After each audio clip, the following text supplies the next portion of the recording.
somebody asked me on YouTube the other day to have a conversation on abuse, spiritual abuse. And I think there's a lot that I can unpack from that conversation because it's a massive conversation. This spans from both abuse from church leaders as well as pastoral abuse by people that they lead, because I know what that's like. I've been on both sides of that coin. And I think we shared a few months ago, we shared a conversation I had with another pastor, Apostle Johnson, and we had a talk about church abuse and what that looks like. But today I want to have a niched conversation on this, and I'm going to share the story of my friend. I'm going to share the story of my friend and brother. A few years ago, I met a gentleman called Tammy Gore, and we became very good friends. I had known him prior from Zimbabwe, very arrogant guy, a church instrumentalist. Everybody knows about keyboard players in churches. And then we met. We didn't get along then, but a few years later, I met him through a mutual friend, Josiah, and they came to our house and then we met him. In meeting him, we developed a very close relationship.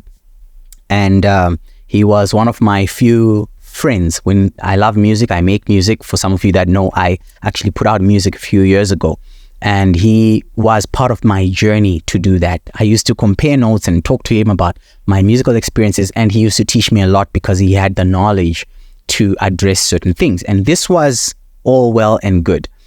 One of the reasons why this conversation for me is so important is because Tammy is probably my best experience with church hurt outside of myself. As a musician, one of the things that I know about him is he had such heavy experiences with the church that made me feel very upset. He died a couple of months ago, and when I received news of his death, I was very hurt. I was sad at his death, but most importantly, I was angry. I was very angry because I have watched his life and his experiences, but mostly what I pick up from his life is that the church has not always been a good place. The church is not always a good place. It's not always a safe place. And most times, it is the place that will hurt you the most. And his experience for me was phenomenal because he was one of the most gifted instrumentalists I've ever seen. And he went to one of the biggest churches right here, Boksburg, in South Africa. It's known. They're on television. They're everywhere. And he went to audition. I know for a fact that he could not have been the least talented person. He was the most talented person in that room because he was phenomenal. And I mean, I've played piano since I was, I think, 10 or 11. And I know incredible piano players. He was probably one of the best piano players I've ever met. And he didn't get that audition. He didn't get that job. But I know why he didn't get the job, because he doesn't look a certain type of way. I've met many gifted musicians, many singers, many people that have not been able to fit in churches because they don't look a certain type of way. They like young professionals, they like young people. You must be hip, you must be urban, and so forth. And he was sickly, he appeared sick. His face was not the most pleasant in terms of how the sickness had ravaged through his body. And for that reason, I believe for that reason, he did not get that job. Now, this is purely speculative. I don't know what happened there, but I know that for a fact, it is not his talent that stopped him from getting that job. In any case, a few months down the line, he got a job at a church. After getting this job at the church, he did not have a place to stay. And because he did not have a place to stay, they gave him a broom closet. And I mean literally a broom closet. I saw this room, a tiny room and this is a church in the middle of four ways. So this is not a broke church, a church that's struggling to get resources together. They give him a broom closet to make a bedroom. He would have to sleep folding himself. He'd have to fold his legs in order for him to fit into this room. And because they had offered him a place to stay, they deducted his salary for a certain period of time. They wouldn't even pay him his full amount until right at the end, he had gone for over 3 months and they wouldn't pay him. These are stories of experiences that one person had. And in my interactions and conversations with him, one thing that came out very clearly is that the church is not a great place. I remember when I finally offered him to say, okay, come and play at my church. I was leading a church in Centurion at this time. And I said to him, please come and stay and play piano for me. He refused because he says that if I come and I serve you in your church, one thing I know is that we are not going to get along. Eventually, things are going to become all business between us. And so I would rather maintain our friendship. Now, he is not a perfect person. I do not speak only well of the dead. He was a very difficult person to deal with. And so I can understand that there may have been complications in the relationships that he had beyond what he shared with me. But one clear thing is that churches are not always safe. I take this point further. A few years ago, again, I'm in our church building in the middle of the week, and I don't know what I was doing there. And then I get a knock on the door, and I come to open the door. This guy says, "Pastor, I need help. This is my situation," and so forth. "I really just need help, financial help. I'm stuck here. This is the situation. I just looking for a church." I went to a church down the road. This is what he said. I went to a church down the road, and I said to them, "Please help me." And they said to him, "We can't help you, but there's another church just down the street. Go to them and maybe they can help you." This is massive. This conversation is so massive because it kind of struck me that if you are in a position not to be able to help someone, and even if they say, I just need transport to get home or whatever, and we know there is generally a massive culture of begging in Africa. You can walk in town and you'll meet somebody who will ask you for money, and they use those kind of antiques and stuff and to request for money. But it kind of worries me at the state of the church. And his life, for one, was an issue for me. This was a good friend. He stayed with us for a long time. My wife and I, we took charge of his life at some point. We looked after him. He stayed with us for months, trying to get his life together and so forth and so forth.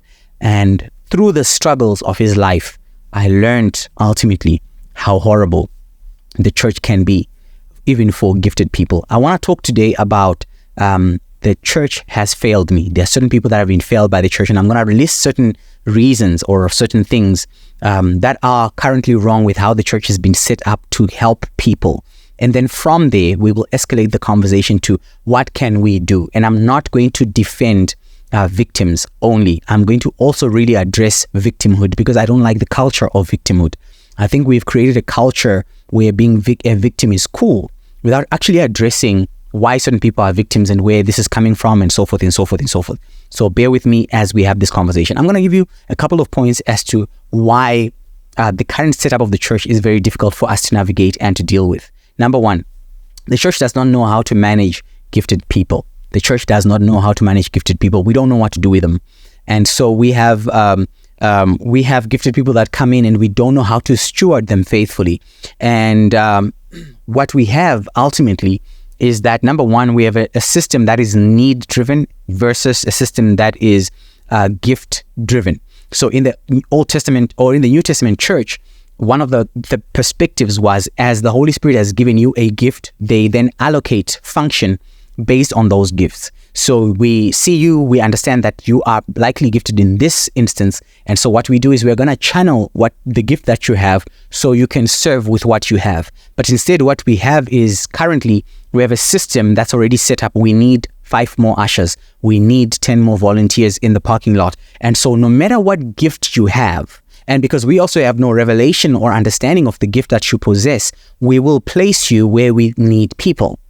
So you have prophets who are scrubbing toilets. We have apostles that are serving in the parking lot. And we have people that are managing the wrong position, mostly based on aptitude or the need that is presently there given. Simply because I am an accountant doesn't necessarily mean I need to be in church finances. And we don't quite know how to manage that. Not only that, we've been struggling for years in the church to manage people that are musicians, how to steward gifts like that, how to steward prophetic gifts. We don't know how to manage prophets. And many Christian churches have kicked out the prophetic ministry because they don't know how to manage them. In essence, since the beginning of time, even until now, prophets have always been wild cards because we don't know where to place them, what to do with them, because they are always in a system that actually doesn't need them. There are certain churches that actually teach that the prophets don't exist anymore. If the prophets don't exist, then why do pastors still exist? Why do teachers still exist? Or they're no longer teachers, actually. I hardly meet people who say, I'm a teacher of the word. I hardly meet people that say, I'm an evangelist. Very few people actually hold these offices that have died because the church doesn't need them anymore. Essentially, every person you meet is a pastor because the system needs pastors. much more than they need apostles, much more than they need everybody else. And everybody's trying to run either to be a prophet or an apostle, because those are considered the elect gifts. These are greater gifts, and so everybody wants to get to them. But the gift system in churches has now made certain gifts defunct, dead. They are dying because essentially nobody wants to be in them anymore. Not only that, we're not investing enough time to develop and to embrace gifting. We have to actually develop a system that allows us to understand gifts. Number 2, the church does not know how to honor gifting and also support peculiarity. Essentially, if a gift comes in a packaging that is complex to understand, that is different, that is outside of the norm of traditional service, we don't know what to do with it. We don't know how to manage it or how to steward it. And for that reason, anything that is an anomaly, that is an aberration, that is different, that is unique, that is strange, we kick out. We don't understand gifts, and that's why certain ministries such as the prophetic ministry, certain ministries such as the ministry of deliverance, and such ministry, even intercession, prayer, people that are incredibly gifted in prayer and intercession do not have space in the church. People that have gifts such as discernment, they do not have a place in the church because we don't know how to manage that. We don't know how to manage such a gift. I'm working on a book called The Gift of Discernment. The Gift of Discernment. I'm teaching people in this book how to actually manage it. But beyond the management of the personal gift for the person who's got the gift, the world doesn't know how to manage that. Christians don't understand when they say something doesn't feel right about this. Because discernment, ultimately, if you really understand it, is the sense of smell. It's something that tells you. We use our sense, our nose, to tell us when something is off. More than anything else, when you open your fridge, the first thing you do is you catch a whiff of something and you know something in here is bad, I'm not going to eat that. And so sometimes, because discernment is a peculiar gift, it has not been stewarded faithfully in the church, and people that have discernment are known to be excessively holier than thou, excessively suspicious of everything. They are known to be judgmental because we don't know how to steward that. And so we have ultimately a system where we don't know how to honor gifting and support anything that is different. One of the things I've always shared, even for this channel and even when I was leading the church, is that I am an anomaly. I am different. You're not going to sit with me and have a normal conversation. I want to talk about strange things. I want to talk about stuff that is outside of the scope of the guided one, because I've been there. I've been stuck in those conversations, inside the box of Christian conversation and Christian behavior for a long time. And I'm ready. I'm ready for something completely different. I'm ready to break the limits on conversations and everything that is out there. And you are yet to see some really incredibly complex conversations here on this channel, because I'm ready for that. We don't know how to manage an anomaly. And what this is an anomaly. Number 3, volunteerism is inherently abuse. Can we talk about how volunteerism is abuse? I grew up in a culture or in a church system, remember serving in my father's own church. And so serving for me has never been an issue. I have served my entire life. I've served many pastors right across the continent. I've served in their ministries. I have been the guy who picked up the equipment, who was first in the church to stack chairs. I've done all of that stuff. I've served in churches where they have a service, there's a service in the morning that I have to go to. So I go there early with a truck and the sound system. I have to unpack it, set it all up, set up the chairs, sweep, clean the church. Sometimes we even had a hall in a building where there's alcohol and everything. There was a party there the previous day, or it was rented out to some government department. And so this is a public hall, and they tell you, we can't assure you that the church is going to be clean every single Sunday. And so every Saturday evening, I have to go there, check if there are people in there, clean up the hall, get it ready for Sunday service, scrub, all of that stuff. We had to do that. I know how to clean toilets. I'm not worried about cleaning toilets. But ultimately, we are now in a very complex or different system of volunteerism, in which volunteering ultimately is now abuse. Where, for example, there are churches in which there's a doctor on standby. The church is happy to pay the doctor to be on standby, but they're not willing to pay the musicians. They're not willing to pay people that serve in there. People that clean toilets are not important people. They're not regarded as important members of the church. I have a friend of mine who is the cleaner in a certain church. And for years, people rotate. New people walk in and they are immediately elected into places of authority and leadership because, again, they are well off, they are doing well, they are urban, they are young, they are successful, and they are learned. And because of that, they are honored simply because their commitment. I mean, if you left your office job to come clean the church, surely you are a better volunteer than a broke person who's likely homeless or likely doesn't have money in their account. And so basically your sacrifice was greater. That other person sacrificed so much more because they drove to come sweep the church. But the other person didn't really sacrifice because they walked to church, they took a taxi. And so they are actually technically broke. They don't have money. And so volunteerism has become a platform that shows us inequity in how we manage relationships in the church.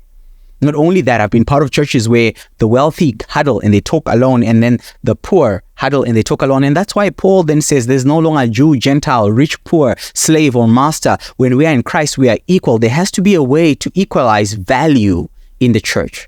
Volunteerism ultimately mostly comes down to, let's get students, because young people don't have anything important to do anyway. Let's get the people that are broke because they don't have anything to do anyway. I remember I had a huge fight a couple of years ago in our church with people in management because someone came up with the idea that maids must come and clean up the church. That doesn't make any sense. Where is your sacrifice then?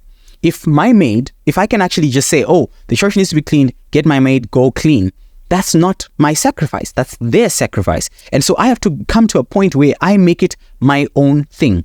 I believe that ultimately, when it comes to service, we must serve wholeheartedly. We must serve faithfully. We must serve in the ministry that we are in. And we have to then create boundaries in terms of how or what we are willing to do, what we are willing to be paid for, what we are willing not to be paid for. If you are a musician and you choose not to be paid, God bless you. That's great. But I have inherently a problem. And I've said this many times. I would rather honor the person that comes every Sunday to play the keyboard for me than a guest musician that I have to pay $50,000 to. And we do this all the time. We have young people that are starving in our churches, struggling to pay bills. They can't make it one month to another. They must serve God faithfully and they must not get a cent for it. But when we want to invite the singer next door, the guy who's on the radio and so forth, and we want to put him on a poster, we are willing to pay ridiculous amounts of money. And yet people in the church are struggling financially to make ends meet. Yet they do so faithfully. That is wrong. That system is incredibly wrong. Number 4, I found in many ministries that vulnerability is dangerous. Vulnerability is dangerous. It definitely leads to spiritual abuse. And I want to say this to a lot of people because so many people like to have their hands laid on them. So many people like to be when they're in distress, they want to reach out. I get so many messages on Instagram, on TikTok, and so forth, people asking, can you help me with this? Can you help me with this? Can you help me with this? And I don't mind when I'm able to do so and I respond and I say, hey, listen, this is what we can do and so forth and so forth. That's great. That's fine. But the problem is you're forgetting something very important. You're opening yourself up to being vulnerable. A lot of people are suffering spiritually because they shared personal information with the wrong person.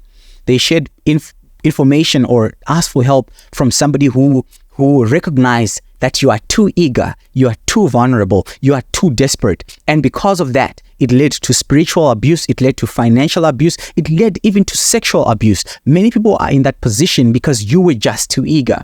Have you noticed how a lot of these shady prophets like to pick on these very emotional women in the audiences? They don't usually pick men and talk to men.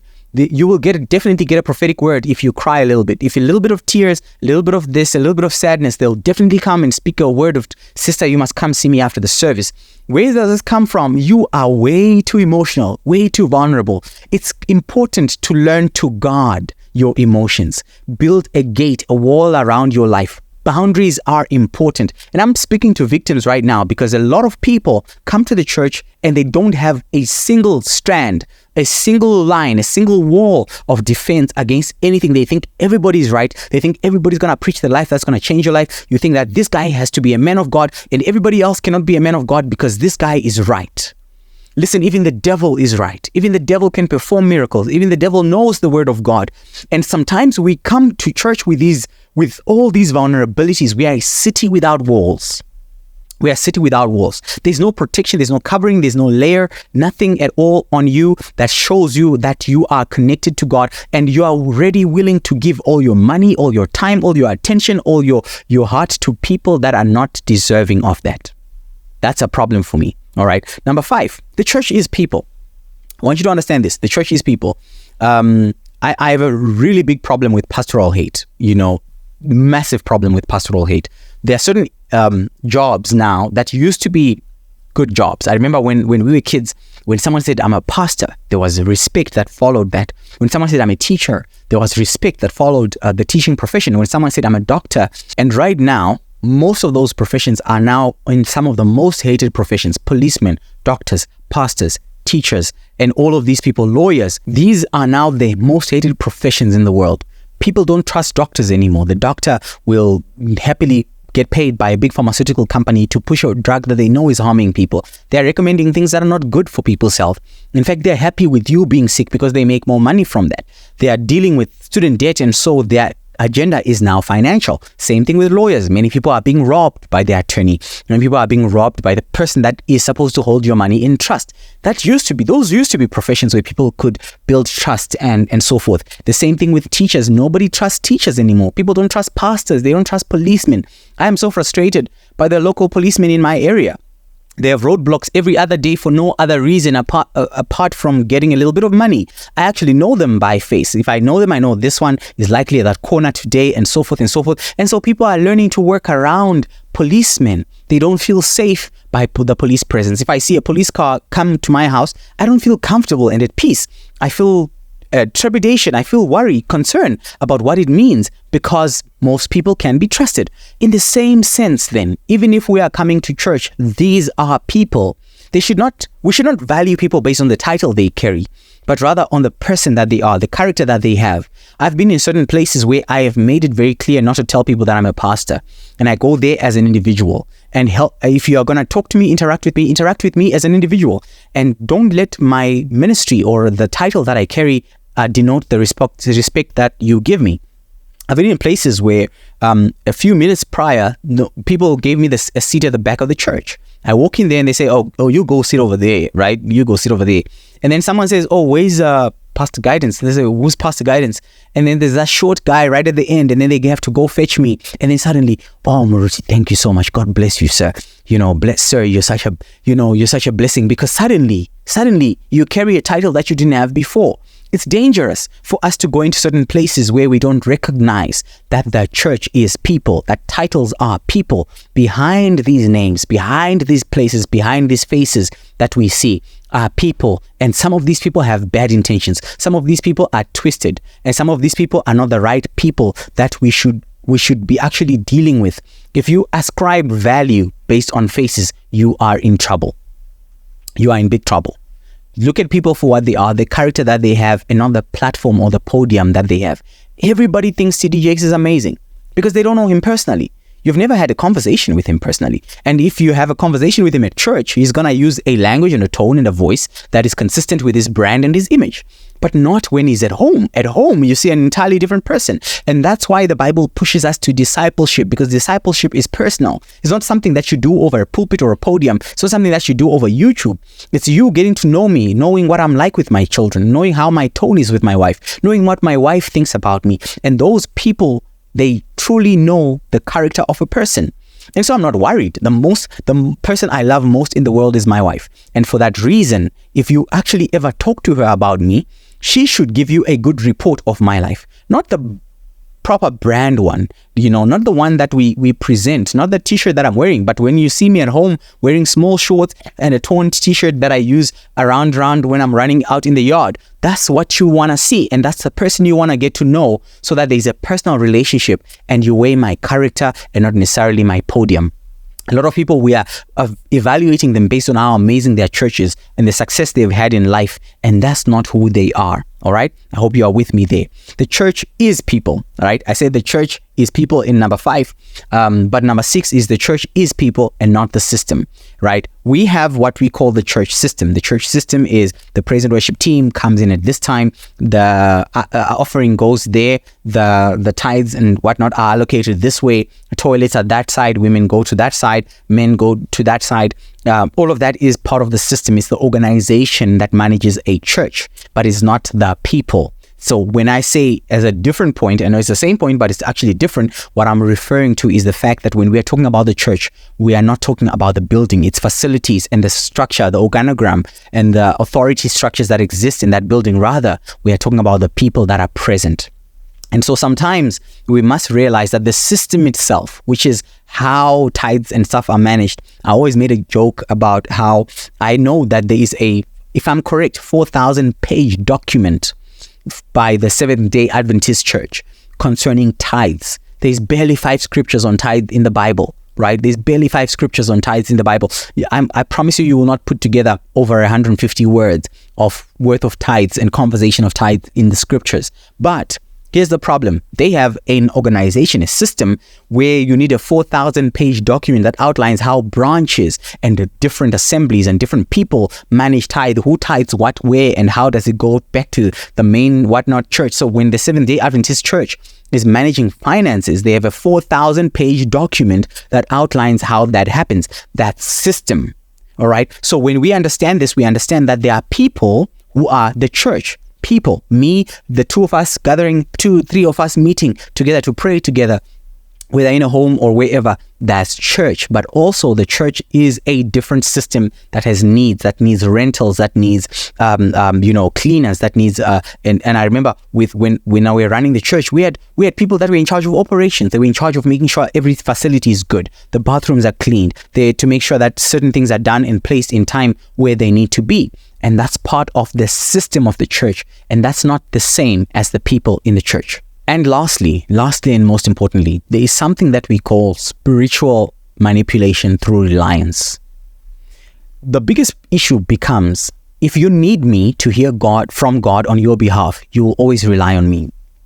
If you need me to have a decent relationship with God, you will always need me. There will always be a need for you to need me. A bigger part of the problems that we have ultimately actually comes from the fact that you rely too much on people.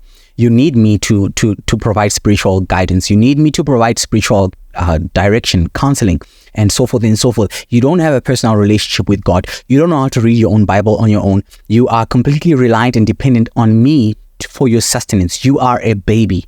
If you are like that, you're no different from a baby, because basically you only eat what's been provided for you. And because of that, we create a system of spiritual reliance. There are people in the world right now who have grown such massive heads. Their egos are so swelling up because they are so essential to you in your life. You can cast out a devil on your own. You can lay hands on the sick so that they get healed and get delivered. You don't know how to actually pray for people so that something happens in your life. And most Christians don't even know how to preach. Now, when I say preach, I don't mean bring fire down from heaven. They don't know how to share the gospel with somebody else because their pastor hasn't taught them how to do that. You need to invite your pastor to come lay hands on people in the hospital. Whenever there's a funeral, you need your pastor to stand up and to say a few words out of the Bible. Essentially, you are reliant in every single way. And for that reason, you are in spiritual abuse and manipulation, because the system was designed to rely on a few people. And that's why we have always said the pastor is not Batman. The pastor is Alfred. We support the believers in the mission, the assignment to go out there and do the work of ministry. It's not my responsibility to father you in everything, because you need to grow up beyond the point of being reliant. A lot of people that enter into clauses or relationships of spiritual abuse went in there because they were incredibly reliant on one person. They needed that person to do everything for them. And for that reason, it creates this incredible sense of authority and lordship over other people. So what do I do? What do I do? Or how do we break free from this trap of spiritual abuse, spiritual manipulation? For those people that are in there, or from people that are recovering from it, what am I going to say? Number one, this one is going to be hard. You get what you pay for. You literally get what you pay for. My wife and I have a rule in our house. We don't accept free things anymore. Because we've realized certain things are free, but they're not. They come with a price. They come with a cost. And even when we are negotiating in our business and our contracts, when someone says, I will do this for you for absolutely free, I say, no, thank you. Please keep it. I'd rather negotiate a rate. I'd rather discuss, quote, and ask you to quote me less, but I don't want to do anything that I get. I don't want to receive anything that I get for free. This rule is very, very important. And this is one of the biggest reasons why, even for this channel, I do completely free content. I will teach you the nuances of any conversation for free. But there are certain things that we bill for. The reason why we do that is because people don't value what they don't pay for. That's a conversation for another day. We'll bring that up. But right now we're in the era of the victim, right? This incredible time of the victim. We like to protect the victim and then blame the perpetrator. Some people go to churches where they know this person has smoke around their life, right? This person has a terrible reputation. This person says controversial stuff. This person is not biblically aligned, and they go there because it's flashy and it's good and it's nice and it's light. And because at the end of the day, we have to do self-introspection, especially for victims, because sometimes we have defended victims who went to the house of a snake and expected the snake to behave differently. And by nature, a snake will act within its nature. They will do what they are meant to do. A deceiver will deceive. A liar will lie. An abuser will abuse. A hater will hate. People produce what they are. And if you really want a different outcome, go to a different place. You get what you pay for. If you pay for that, you're going to receive what you paid for. And it's important then that to protect ourselves from in certain environments by not putting ourselves in those environments. That's why I said that the nature of a thing does not change. And if you go to a church and you know there's conversations, there's smoke around that, and people talking about certain things, it's important then that you distance yourself from those things. A lot of people complain, I went to this church and they abused me. I remember someone once did that a few years ago, this lady that used to attend church with us, and she was complaining about the previous church she was in. And I said, how long were you in that church? 3 years. So for 3 years, you telling me you didn't know this? No, people said, and so forth and so forth, but we thought, and I'm not going to do that. I'm not going to blame the snake for acting within its nature. And so it's not my responsibility to shame another minister who is doing what he is doing, even if he is dishonest. That's within their nature to do so. A couple of years ago, a woman came to our church and she said to me, this word, I've never heard a word like this in church. I was preaching, it was a midweek service. And I remember she came to sit with me. I sat with her right after the service. And she said, I have never heard a word like this. The word you preach in this church is phenomenal. And this is just a Wednesday meeting, and so the word here was really good. But my thing is, your church is small. And I don't like small churches, I don't like small churches. I really like bigger churches. I feel more comfortable in bigger churches. And I said to her, God bless you, go your way. I never saw her ever again in my life. Ultimately, you get what you pay for. And sometimes people put themselves in a position where the most important metric for them is the size of the church, as opposed to the quality of word that they are receiving. It's not my job to convince you otherwise. And so when you go to a bigger church and you get no word or something completely different or whatever, you simply got what you pay for. So essentially, for the victims, this message is for the victims. Be very careful what you are bargaining for in the relationship that you are starting with spiritual authority that you are placing yourself under. That's very important. Number 2, it's so important that we create healthy boundaries. I already said this, but it's very important that we create healthy boundaries. Understand how far people should go in your life. When I meet a new person, there are limits to what I'm willing to do and the kind of relationship I'm willing to have with them. And there are very clear spaces where I say, no, you cannot do this. No, you cannot call me. No, you cannot do that. On Sunday, I'm with my family. On Saturday, I'm doing this. These are very clear, specific environments in which I am managing what people's expectations of me are. Even as a pastor, I have very clear expectations of people where I tell people, don't come this far. This is as far as you go. This is as far as our relationship goes. And this kind of protects us, both of us, in the instance of really understanding what our boundaries in a working relationship are. And that's very important as well. Number 3, I want to remind you all, even for those people that are struggling with abuse of some sort, that it's important to weigh people. Check the gravity of a person and give due honor to them based on their weight. I want you to understand that the word honor actually means to weigh something, to understand the gravity of a thing. So when we talk about honoring God, I am saying I understand that the full weight of God, and I then will give him due reverence based on the weight that he has. That's what it actually means to honor God. In the same sense, when you are dealing with people, give honor based on the weight of a thing, not the size of a thing. A lot of us are in love with platforms. We like seeing people have 1 million views. My friend Trevor said to me the other time, there are people who are preaching nonsense and they have 10 million views on YouTube, great. I'm pushing 100 and something, 200 and something right now. And that's okay. And it's fine. I'm preaching to the audience that hears me and that are growing with me, and we are working at something, because ultimately honor is due to by weight, not necessarily by size. Many of us follow platforms because they have millions of followers. Or wait a minute, this person is big. This person has been huge in the music industry. They have millions of followers and people that attend their concerts and shows. And we listen to them and we allow them to pour into our life demonic content because we like the size of their platforms. But when you weigh them, there's absolutely nothing on their platform. That's why Christ then says, you will know them by their fruits. It is ultimately the substance of a thing that tells you whether that thing is worth it or not. And so glitz and glam is not character. All right. High platforms are not character. Big podiums are not character. Multi-million-dollar book sales are not character. All these things must be brought to a place where people can be weighed. That's why I said discipleship is personal. Discipleship is process. Discipleship is vulnerable, because you trust the source, the person that is discipling and pouring into your life. Because guess what? There's no perfect person. But when I know what you are, what the imperfections of a person perfectly, when I know that this person is imperfect, but I understand the nature, the heart that they have and the service that they are bringing, it's easier for me to submit to that purpose as well. And so one of the things I don't mind people knowing me personally. I really don't. I don't want it to be a thing where on this platform, like I'm sitting in an office and there are 50 people that they have to email before they actually have a conversation with me. I respond to emails personally.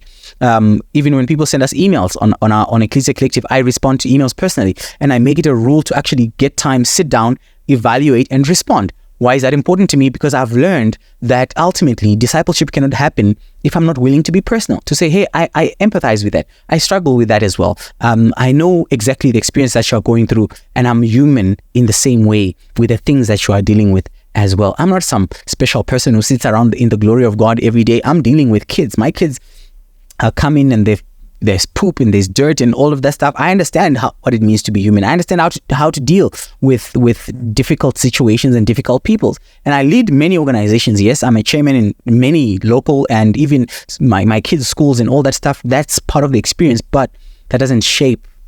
That's not my identity. I'm just a guy. I'm just a young person having a great time. For those that watch that video, I'm just a 16-year-old having a great time. And I've learned never to take myself too seriously, because life is too hard. Life is too short to play very important person in all of this space. So stop falling in love with platforms. Get to know people personally before you submit your life to them.